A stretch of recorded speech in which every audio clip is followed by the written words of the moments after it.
Olá, sou o professor Edson Gomes, você está na TV Roda de Conversa. Seja bem-vindo ao Questão Indígena. Neste programa você vai rever uma série de reportagens produzida pelo canal Desacato e o Conselho Indigenista Missionário Sul. Este projeto é uma iniciativa da Cooperativa de Comunicação Sul e da Cooperativa de Comunicação Roda de Conversa. Fique com mais um JTT indigenista.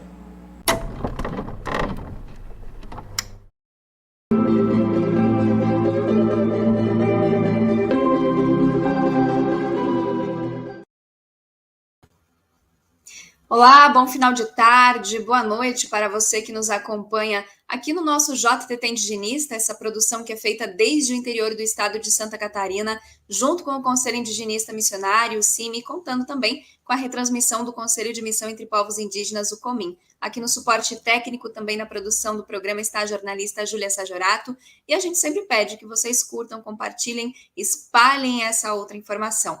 Na edição de hoje, nós teremos as seguintes pautas, gente. Os dados da Covid-19 no contexto dos povos indígenas, também a chamada do programa Vida em Resistência, que a gente já vem mostrando há algum tempo, mas semana que vem a gente vai ter um capítulo novinho aí saindo para vocês, para apresentar aqui também no nosso JTT Indigenista. Uma entrevista hoje que nós fizemos pela manhã com o Tiago Yandeva, o primeiro indígena da TI Araribá, a defender uma dissertação de mestrado em Antropologia Social na USP. Então, a gente vai mostrar um pouquinho do que o Tiago conta para a gente sobre todo esse processo também de formação. Também temos um vídeo aqui sobre o CIMI na ONU. Brasil tem uma das piores práticas indigenistas estatais para enfrentar a pandemia. Então, a gente vai assistir um pouco dessa denúncia também. E um vídeo sobre a 21ª Caminhada dos Mártires Tupinambá. E para começar, então, a gente já vai trazendo esse vídeo, essa fala do Roberto Libigotti na ONU, né? O Brasil, como eu mencionei, mas para vocês que estão chegando aqui, eu vou repetir, tem uma das piores práticas indigenistas estatais para enfrentar a pandemia. Essa afirmação ela foi feita, então, pelo CIMI na ONU, nas palavras do coordenador do CIMI Regional Sul, Roberto Libigotti, durante a participação do painel que discutia a situação dos direitos humanos dos povos indígenas na pandemia. Então, segundo o Roberto, as forças políticas predominantes no Brasil aproveitam a pandemia para desmantelar uma sólida governança ambiental e indígena, conseguida com sacrifícios após a redemocratização do país. Então, a gente vai acompanhar um pouquinho o que o Roberto falou aí. El Consejo de Derechos Humanos por la realización de este importante y oportuno panel. La consigna Reconstruir Mejor es un sueño lejano para los pueblos indígenas de Brasil. No hay un plan, se quiere una visión en el país sobre cómo salir mejor de la pandemia. Y el presidente de la República sigue proyectando una realidad paralela, como lo hizo ante la Asamblea General de la ONU este año. Contrariamente a una visión que consideraría a los pueblos indígenas como agentes de cambio en el espíritu de los ODS, y saliendo de la pandemia con una realidad mejor para todos, las fuerzas políticas predominantes aprovechan la pandemia para desmantelar una sólida gobernanza ambiental y indígena, lograda con sacrificios luego de la democratización del país. Durante la peor fase de la pandemia en Brasil, en vez de participación, los pueblos indígenas y ONGs tuvieron que acudir a la CID y al CRD para detener las atrocidades en curso, en medio de una serie de omisiones deliberadas y sabotajes al plano de contingencias y ordenado por la Corte Suprema del país. Fueron las diversas marchas a Brasilia, llevando 15,000 indígenas de 117 pueblos diferentes que hicieron la diferencia en la lucha por sus derechos. Los pueblos indígenas de Brasil fueron grandes defensores de la Constitución. Lamentablemente hoy traemos ejemplo de una de las peores prácticas estatales indígenas para enfrentar la pandemia, la de Brasil. Muchas gracias. Essa foi a fala, então, do Roberto Libigotti. Outras falas também podem ser conferidas aí no Facebook do Conselho Indigenista Missionário, o CIMI. Tá bem, gente? Depois a gente coloca o link, inclusive, aqui nos comentários para quem não tem acesso, quem, né, acaba não acompanhando, então, poder acessar, então, esses vídeos. Também vamos trazer aqui um outro vídeo bem interessante, gente, sobre a 21ª Caminhada dos Mártires Tupinambá, onde mais de 1.000 indígenas do povo Tupinambá realizaram, foi no domingo, no dia 26 de setembro, essa caminhada. A marcha relembra os mártires do massacre entre os rios Cururupê e Olivença. Segundo as lideranças Tupinambá, a Batalha dos Nadadores, de 1559, resultou no maior massacre indígena da história das Américas. Os indígenas foram cercados pelos homens do então governador-geral do Brasil, Mendes Sá, massacrados e acuados na praia, a maior parte afogada nas ondas fortes. Os corpos foram estendidos um após o outro, somando então 6 léguas de indígenas mortos. Então, esse é um vídeo também que traz um pouco desse contexto, né? Essa marcha dos mártires Tupinambá.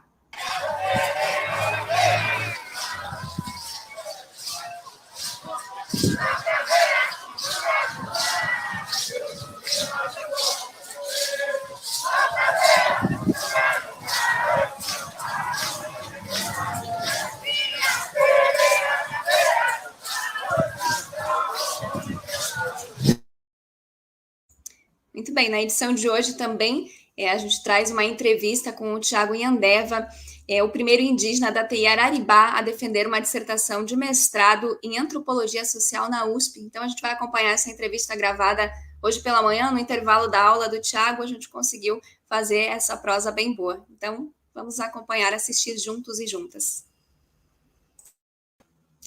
Muito bem, já estamos gravando nossa entrevista, então hoje, pessoal, nós estamos recebendo aqui o Thiago Yandeva, o Thiago que é da etnia Guarani Yandeva, que reside na aldeia Tereguá, primeiro indígena da terra Araribá, depois ele me corrige se eu estiver errada, mas foi o primeiro indígena, então, dessa região a defender a dissertação de mestrado em Antropologia Social na USP. Tiago, bem-vindo ao nosso espaço aqui do JTT Indigenista. Que bom te receber por aqui agora, sem as movimentações, né, das grandes lutas também que a gente acompanhou aí, que você estava presente também, né, o movimento Luta pela Terra, Luta pela Vida. Mas fala pra gente como está você hoje lecionando, né? Está aí na sala de aula conversando com a gente? Primeiramente, bom dia, Cláudia, a todos que estão acompanhando aí.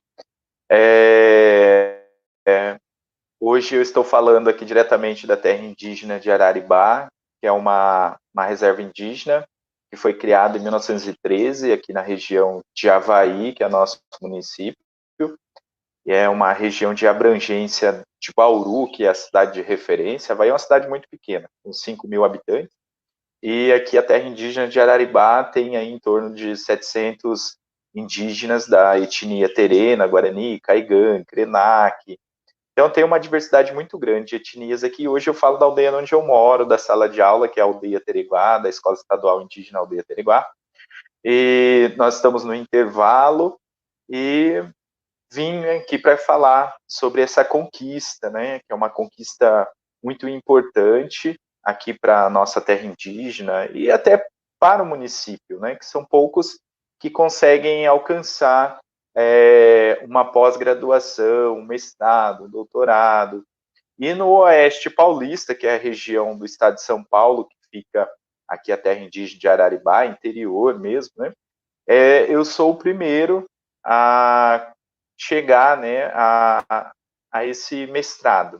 E nós temos, né, eu não sou o primeiro da USP, que é a USP implantou o programa de cotas através das ações afirmativas, das políticas de ações afirmativas em 2018, começou a primeira turma, eu entrei na segunda turma em 2019, eu sou o segundo da USP, né, o segundo indígena, o primeiro é o Emerson, também Guarani Yandeva, né? Ele é da capital, ele mora no contexto urbano, então ele foi o primeiro.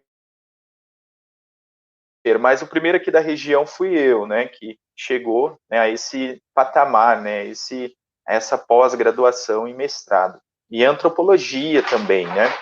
Que é uma área que traz esses assuntos relacionados as questões indígenas, as culturas indígenas, e hoje tem sido uma área muito aliada, né, na defesa pelos direitos dos povos indígenas, né? Então, e por isso que eu resolvi seguir por esse caminho. Eu acho que se adequou bem, né, a minha posição também, que eu sempre tive, né, nas comunidades, né? Eu falo comunidade porque eu morei em mais de 3 aldeias, essa é a quarta, e como liderança, então eu vi que essa área poderia contribuir muito.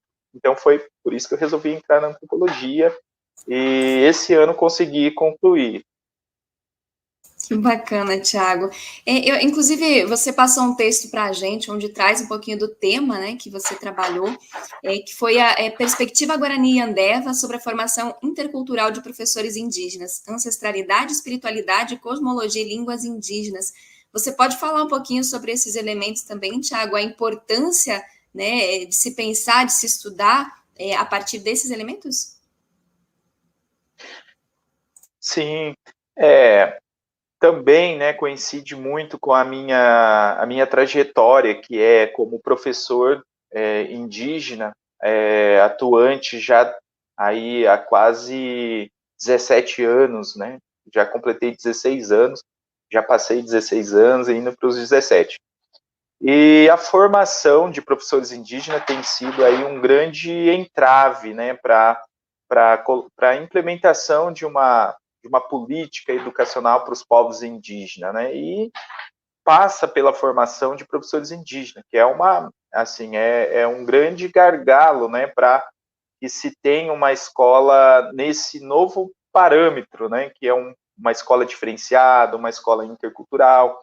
E formação de professores é essencial, né, para que essa escola seja de fato uma escola indígena, não mais com professores não indígenas. E o professor indígena, a figura do professor indígena, ele vai garantir o ensino da cultura daquelas crianças, porque ele pertence.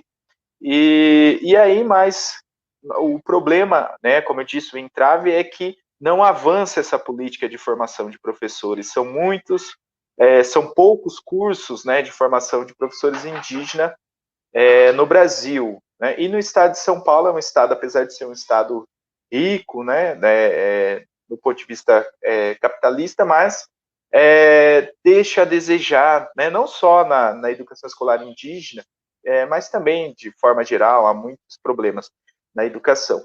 E a formação dos professores indígenas, eu participei da segunda formação, que foi de 2005 a 2008, e depois não aconteceu mais nenhuma formação intercultural, né? Que é essa formação que vai dar base para os professores trabalhar a interculturalidade, as línguas indígenas, a cultura indígena em sala de aula, né? Então, passa pela formação dos professores. Então, trazer esse olhar, né, partindo do olhar guarani, porque no estado de São Paulo também não tem só guarani, tem outras etnias, como Terena, Caigangue, Krenak, Guarani-Mbuiá, também falar sobre essas outras etnias, mas dentro desse olhar dessas experiências no qual eu passei. E a antropologia, não só a antropologia como um todo, essa área, mas a antropologia da educação escolar indígena, eu vou por essa linha, né?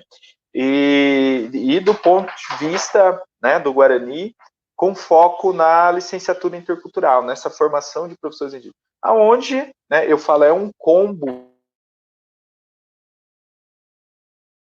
da etnologia que eu estou trazendo, abordando vários temas, que é a ancestralidade, que que vai compor, né, um currículo de formação de professores, a espiritualidade também, quando se fala de Guarani, a cosmologia, que são esses pensamentos indígenas,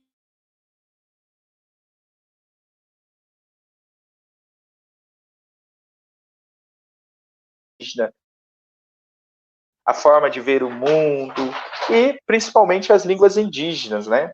No Brasil nós temos aí voltando a falar das línguas indígenas, né, ponto que eu estava tocando, as línguas indígenas são importantes para essa formação dos professores, né, onde vai estar desenvolvendo material didático bilíngue. Então, tudo isso está dentro dessa perspectiva de formação, né? Como que vai ser essa formação? Então, o que eu estou trazendo é um olhar, né, um panorama de tudo isso, e na onde que tem as suas possibilidades de dar certo esse curso, né, quando implantado, ou os problemas que tem pelo caminho na formação dos professores. Então, é quase que aí também um material que vai ajudar muito nas próximas licenciaturas. Tem eu desenvolvo, né, os estudos também em cima de uma proposta de licenciatura intercultural no estado de São Paulo, que foi um curso de extensão que eu participei 2018 a 2019. Então, assim, eu sigo por essa linha da minha trajetória, que está ali, seguindo também todo esse histórico recente de formação no estado de São Paulo de professores indígenas. Olha só, que bacana, perfeito, Thiago. Thiago, eu quero falar um pouquinho de uma postagem que você fez no teu Facebook no dia 16 de agosto, que estava intitulado assim, Qualificando no Anexo 2. E aí eu vou ler só um pedacinho para a nossa audiência, que você disse assim, ó, no dia 10 de junho de 2021, estava eu no Anexo 2 do Congresso Nacional desenvolvendo minha função de étnico comunicador do primeiro Levante pela Terra em Brasília, quando minha orientadora me envia uma mensagem no WhatsApp dizendo que já me aguardavam na sala virtual junto com outros 2 professores da banca de qualificação do mestrado. Que momento foi esse também, Thiago, né? Você lá no meio de toda uma tarefa, de uma luta tão importante como foi e como tem sido, né, esse levante em Brasília, mas em todo o território nacional contra essa política anti-indígena também do governo Bolsonaro. Então, como foi para você também qualificar, né, no meio de tudo isso, que simbolismo isso traz, tanto para o teu mestrado, para a tua vida, mas para o teu trabalho com a educação escolar indígena? Olha, eu falo da formação na prática. Eu acho que a prática, no contexto, na luta, eu acho que coincidiu, né, de estar em junho em Brasília e estar também marcado para fazer a qualificação bem naquelas semanas. E aí eu acabei com toda aquela agitação que estava tendo, confundindo as datas. E aí eu sabia sabia o horário, mas as datas eu tinha confundido.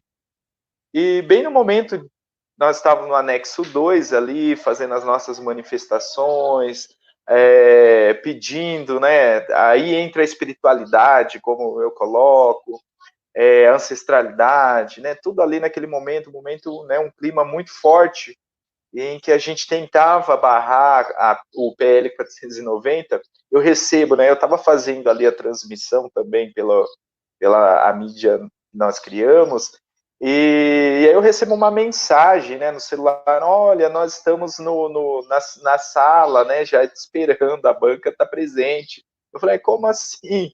Aí eu fui e corri, achei um canto ali, me preparei do jeito que estava ali, entrei na sala, falei: nossa, gente, me desculpa, eu tinha confundido, achei que era outro dia, mas aí acabou, assim, que dando certo, né, foi, assim, bastante, me pegou ali, né, desprevenido, né, mas como eu já vinha me preparando, né, para esse dia, aí acabei desenvolvendo bem. Mas é isso que eu falo isso também, né, na minha dissertação, dessa formação que o professor indígena, o primeiro momento que quando ele entra, né, ele dá esse passo, né, que ele entra na educação escolar indígena, ele passa a ser uma liderança, né? Então, e isso eu falo também, né, dessa formação na prática. O professor indígena ele vai estar presente numa reunião da saúde, mesmo sendo da área da educação, ele vai estar numa mobilização nacional, lutando pelos direitos, né, dos seus territórios. Então, é um professor, né, que acaba participando de todos esses momentos, né? E é uma formação que está em constante formação, né? Ele participa desses assuntos diversos e acaba aqui, né, se formando. E ali em Brasília era uma formação mesmo de guerreiros, né? De ir para a luta, né? De sair um pouco o professor sair da sua sala de aula, sair da sua escola e tudo aquilo que ele fala na teoria, ele coloca em prática depois, né? Então, está junto com as lideranças. Brasília, né, que é aí onde se decide, né, praticamente tudo, né, do nosso país, as principais decisões estão aí em Brasília, e naquele momento ali, né, o PL 490, o marco temporal. Então, assim, e tudo isso contribui para essa formação, né? Que é uma formação intercultural, né? Uma formação que está presente a ancestralidade, que nós nos conectamos, né, com os nossos ancestrais, pedindo força, através da nossa espiritualidade, né? Isso é muito forte, e acionando, né, nessa visão de mundo que nós temos, e aí, né, através das danças, dos cantos, tem a língua indígena presente, né? No Brasil nós temos mais de 200 línguas indígenas, né? Então, assim, é um momento rico, né, de uma formação que não acontece na academia, é uma formação mesmo em loco, né? Uma formação em campo, na prática. Então, foi muito especial naquele dia também, e a defesa acabou sendo aqui, né, a defesa final, mas se tivesse tendo movimento, uma mobilização, talvez eu estaria lá, talvez estaria defendendo lá, e então foi bem atípico, né, algo que aconteceu, e especial também, essa qualificação foi aí em Brasília, lá no anexo 2 do Congresso Nacional. Que bacana, Thiago. Eu também quero abordar contigo um pouquinho sobre o teu livro, né?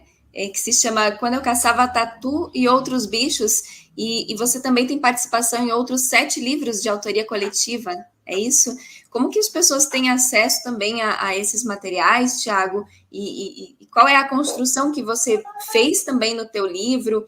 Traz um pouquinho desses elementos para a gente, por favor.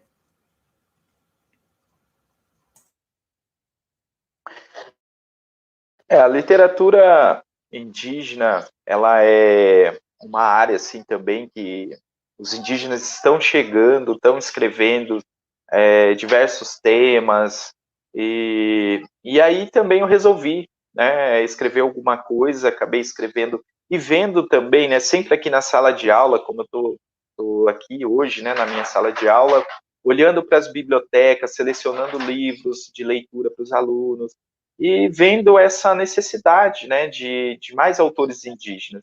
E eu tinha também esse interesse em escrever alguma coisa, e contribuir também, né, com esse acervo indígena da literatura.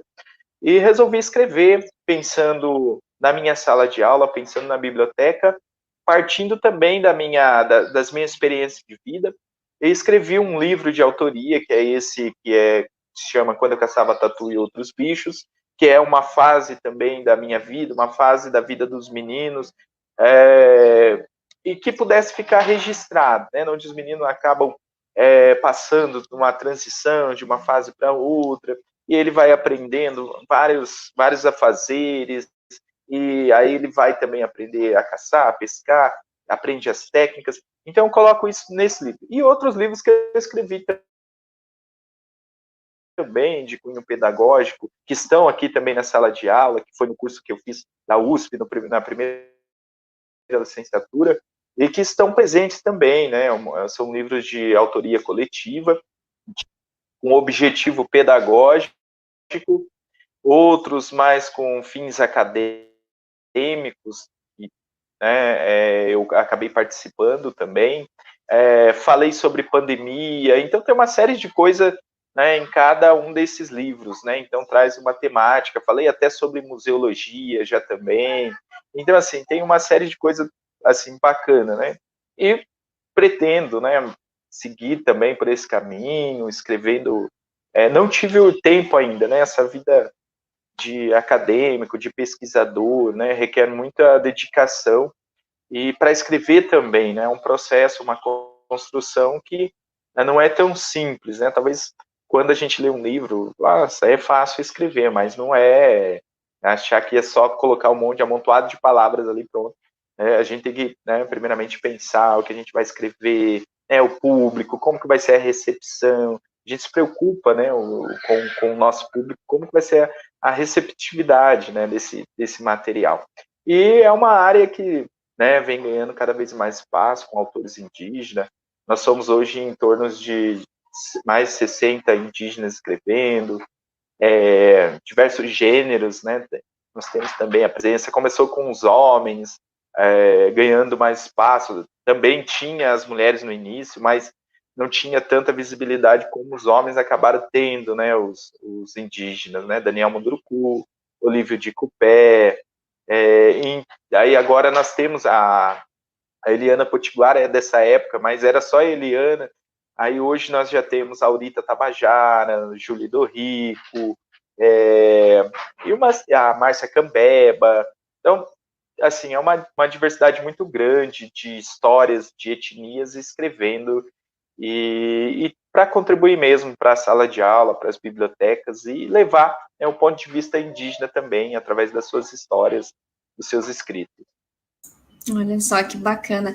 Tiago, eu sei que o teu intervalo está terminando, mas antes eu gostaria de saber também, né, como que você pretende seguir agora, vai um doutorado, como que você tem pensado esse processo também depois do mestrado?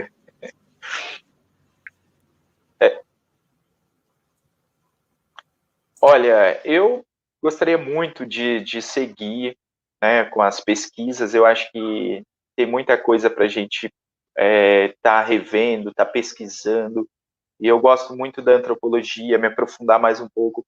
Talvez, estou tentando um doutorado, né? Me inscrevi aí já para o doutorado, processo seletivo para ingressar no próximo ano de 2022, e aguardando aí, né, as respostas, né, como que para dar sequência aí se eu for selecionado, então eu vou continuar, né? Já ingresso no próximo ano. Então estou concorrendo aí com essa turma, né, para entrar no 2022. Não é fácil, né? Tem que ser uma decisão muito bem planejada, não só pelo fato de você estar sendo selecionado para entrar, mas eu moro no interior de São Paulo, né, no Oeste Paulista, a USP está em São Paulo, a mais de 400 quilômetros, tem aulas presenciais, então 2019 foi um desafio para mim, na entrada no mestrado, né, de ir e voltar no mesmo dia, né, em São Paulo, então foi um grande desafio mesmo, né, esse bate e volta e agora mais 4 anos de doutorado, né, então eu tenho que, é uma decisão muito bem planejada, mas gostaria muito sim de seguir, né, de estar trazendo mais contribuições para essa área aí, falar mais da questão indígena, né, então eu acho que seguir por aí mesmo, eu acho que eu não vou parar, né, então tenho intenção sim e se der tudo certo, ano que vem já estou no doutorado. Que beleza. Mas vai dar certo sim. A gente fica torcendo, porque a gente vai ouvindo você aqui, vai aprendendo junto. Então, a gente sabe que você tem muito que contribuir também dentro da educação escolar indígena, mas também com toda a sociedade, né, que te escuta. Tiago, quero te agradecer mais uma vez por você ter aceito conversar com a gente, repartido com a gente também um pouquinho dessa tua trajetória, né, da conquista também do mestrado. Te parabenizar também por isso, né? Desejar muita força aí no caminho. E gostaria que você deixasse uma consideração final, assim, algo que tu considera que é importante também para quem está aqui nos assistindo, quem está nos ouvindo. Enfim, um momento final aí para você colocar as suas considerações, por favor. Eu comecei falando dessa conquista que foi, né, concluir aí um curso de mestrado, algo que para nós indígenas a gente nem sonhava, e hoje nós estamos sonhando e alcançando esses sonhos, né? E eu acho que para todos os indígenas também que vão assistir, eu acho que investir nesse sonho, né? Eu acho que para todo mundo, e o sonho é possível, a gente tem que sonhar, e uma hora a gente consegue alcançar. E para nós indígenas, alcançar um patamar desse acadêmico, nos instrumentalizar, né, para que a gente consiga dar continuidade às lutas, né, dos nossos antepassados, e poder, né, estar como um Eloy Tereno, os advogados indígenas, como amigo da corte, defendendo os direitos indígenas no Supremo Tribunal Federal. Então, eu acho que é um avanço muito grande os indígenas e está contribuindo também com seus conhecimentos com os não indígenas, né? Eu acho que é isso, né? Eu agradeço o espaço e que venham, né, mais aí formações, todos nós. É isso mesmo. Muito obrigada, Thiago. Boa aula, que como para quem está chegando agora, né, o Thiago está em sala de aula, estava no intervalinho aí, a gente conseguiu fazer essa prosa boa. Obrigada, Thiago. Bom trabalho por aí, muita força na luta, porque também Obrigado, 2022 vai ser um ano bastante, né, tumultuado, mas vamos lá, vamos enfrentar tudo isso. Um beijo grande e precisar, a gente está por aqui, sempre dispostas também a te receber no JTT Indigenista, tá bom?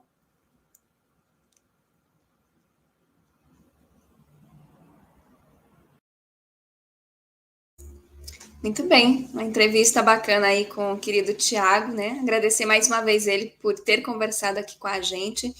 E vamos lá, vamos mostrar um pouquinho agora também do contexto dessa pandemia na antipolítica, né? Os dados da Covid-19 entre os povos indígenas. Então, vamos acessar aqui, a Júlia que está no suporte, o site, né, da PIB, Articulação dos Povos Indígenas do Brasil.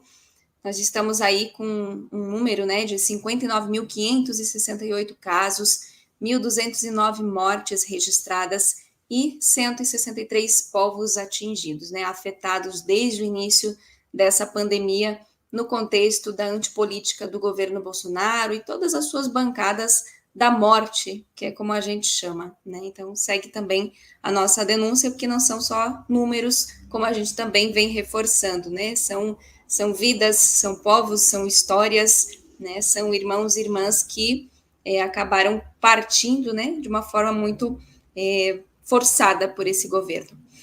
Vamos mostrando agora também uma chamada, enquanto o nosso programa Vida em Resistência ele fica pronto. Semana que vem estará no ar aí mais um episódio do programa Vida em Resistência sobre os Guarani que vivem no Lami, em Porto Alegre. Então, a gente mostra uma chamada para ir matando as saudades, como sempre, dos lugares que a gente passou, dos lugares que nós estivemos gravando, mas também e principalmente vivenciando, né, junto com os povos indígenas antes da pandemia. Então, vamos trazer aqui a chamada do Vida em Resistência.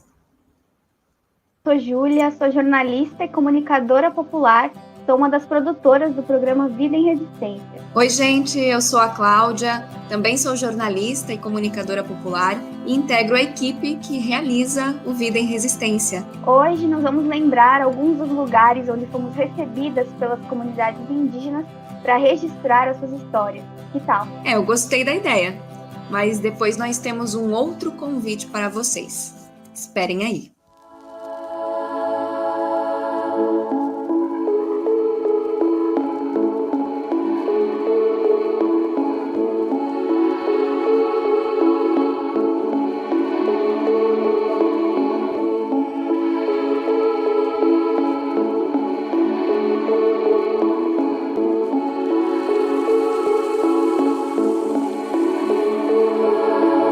A gente viajou pelo norte do Rio Grande do Sul, conhecendo diversas comunidades do povo caingangue. Em Iraí conhecemos uma estrutura abandonada que foi reconstruída e restaurada pela comunidade da terra indígena Goiveichô. Em Constantina, na terra indígena Xingu, conhecemos o seu Lourenço Amantino e a dona Martina Amantino. Seu Lourenço sonhava com a conquista do seu pedaço de chão. Foi levado pela Covid-19. Mas o sonho dele permanece vivo na comunidade. Nossa luta não vai parar, a nossa luta vai continuar. Eu quero a minha terra demarcada, porque sem a terra não podemos viver. Em Vicente Dutra, na terra indígena Rio dos Índios, fomos recebidos bem cedinho pelo cacique Luiz Salvador.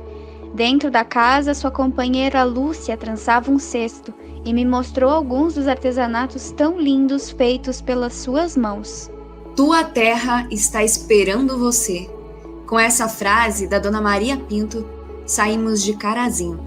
A comunidade, ameaçada de reintegração de posse, mostrou sua luta pela educação e denunciou a negação da água para as crianças que iam até uma igreja para beber. Aqui é a tua terra. Tu já foi, nós vimos já para Brasília, ele disse para mim. Daqui mais adiante eu vou chegar de volta, ela disse, tá, tua terra está esperando você. Não foi. Com feijoada, bolo e fuá, conhecemos a terra indígena Passo Grande do Rio Forquilha.